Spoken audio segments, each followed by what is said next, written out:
It's no surprise that sports and VR seem to go hand in hand. Whether it's arcade-like fun or more simulation-oriented, VR sports titles can offer a lot of fun whether playing solo or with friends. All-in-One Sports VR seems to seek out to be the Wii Sports equivalent of VR, offering a multitude of sports to play either by yourself, with friends, or head-to-head in online matchmaking. Is this the one-stop shop for sports VR games, or are the amount of sports simply trying to hide its lack of polish to make the $20 asking price seem worth it? Be sure to leave a like on the video and stay tuned to the end to find out how you can get a free code for this game. Without any further delay, let's get right into the review.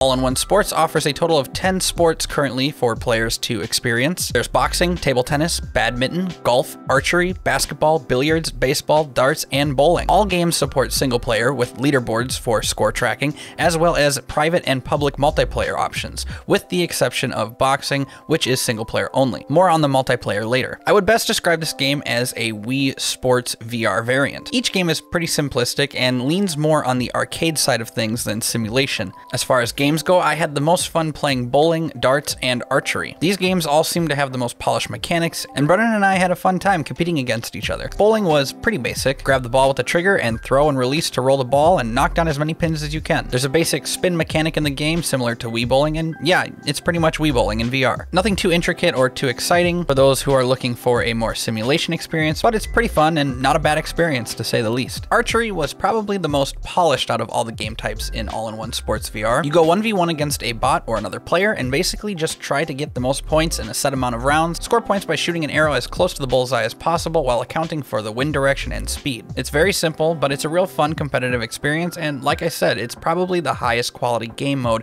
in all of these sports titles. Darts was a cool, unexpected inclusion for me, and it ended up being one of my favorite game types personally. It's basically a 1v1 game of 301, and although it takes a little getting used to aiming and throwing the darts in VR, it works pretty well once you get used to it, and it's quite fun. Sadly, none of the other games I'm about to mention really match up in the fun factor or just overall quality. Boxing is single player only and has 2 game modes. There's a heavy bag game where you try to match the proper hits as quickly and as accurately as you can against a heavy bag, and yeah, it works well enough mechanically, but it's not very fun, and I found myself getting bored pretty quickly in this game type. There's also a beatboxing mode, which is basically Beat Saber, but with boxing. And while this was cool in concept, and it does have the potential to be a fun way to work out and compete in the leaderboards, the feedback given when I hit or miss something just isn't that good. Both Brennan and myself swear that there were definitely certain hits that just weren't registering for us when playing this game mode. With a little more tweaking and inclusion of multiplayer potentially in the future, this game mode could be much more enjoyable. Basketball is basically an arcade 1v1 shootout type of game where you try to rack up as many points as possible. It's pretty fun, and some of the combos that you can rack up are pretty neat, and it can get pretty intense with friends. But the shooting mechanics and the physics of the ball seem just a bit off, holding it back from being a really top contender. Badminton and table tennis were pretty similar experiences for me. Each game has you play a 1v1 match respectively. Both were okay to play, but they each felt a little off due to the physics of either the birdie or the ping pong ball. I don't know if it was the in-game gravity or something, but it just felt awkward and hard to accurately hit at times. Table tennis was especially wonky in terms of its mechanics for me, and it was also kind of buggy. One of the main bugs I experienced was whenever it was my turn to serve, I was never actually able to hit the ball, and it would force us to just have to quit the game entirely. If you're looking at this game specifically for a good table tennis experience, I would honestly look somewhere else. Golf actually wasn't too bad. It's a little on the blurry side in the graphics department, and the position in which you hold the controller is a little bit weird and takes some getting used to. But once you get used to it, it's fine. The physics are kind of strange and inaccurate in terms of the golf ball. A lot of times I would find it rolling really fast and then screeching to an awkward halt. This kind of makes it hard to judge how hard to hit the ball, especially when on the green. It's also fair to mention that there's only one hole to play on right now, so it might get old quickly for some people if they are just interested in playing golf. Baseball was a pretty fun and simplistic experience. One person throws the ball and one person's at bat. Running bases and fielding the ball are all done by AI that honestly moves a little too slow for my liking, slowing the pace of the game down considerably. Pitching is fun, and there are a few different pitch types to choose from, so it gives you an element of strategy.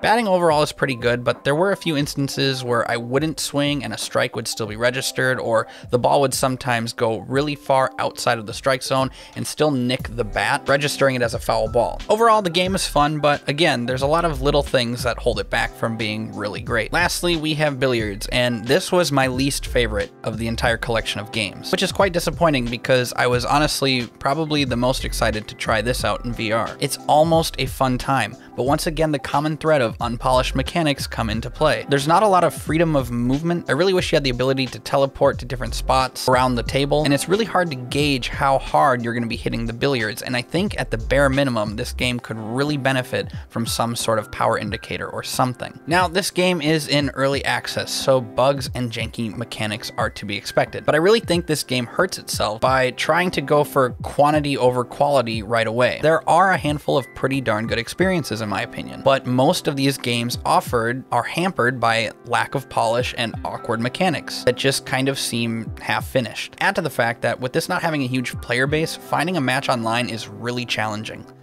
I've heard some people have had luck if they are persistent enough, but I've had this game for a few weeks now, and I haven't had any luck finding matches online. So the only way you're going to have a decent time in multiplayer right now is if you have a friend that has this game as well. All of these issues just makes the $30 Steam price or the $20 App Lab price really hard to swallow. With all that said, I give All-in-One Sports VR a D+ for its final grade. If this were significantly cheaper, or if the games were more polished, or if there was simply a player base to play with, then I could easily give this a higher grade, and I would have an easier time recommending it to people. But unless you have friends who are definitely going to play with you, or if you're really into playing for leaderboard and high scores, I wouldn't recommend this game as of right now. There's a lot of potential for this game, but what's currently being offered just isn't enough in my opinion. And that does it for this review, ladies and gentlemen. Thank you so much for watching this video and checking out the channel. I do want to give a big thanks to the dev team for providing us with free review codes, and they were even kind enough to give us a few extra codes to give out to you lovely people. So if you want to try this game out for yourself, or maybe gift it to a friend, join our Discord server linked in the description below, and you can find extra codes posted in there. First come, first serve, so act fast. With all that being said, thanks for watching. My name is Blake, and for all things tech, games, movies, to anything nerdy in between, be sure to subscribe to Digital Cynics. Have a good one, everyone. We'll see you next time.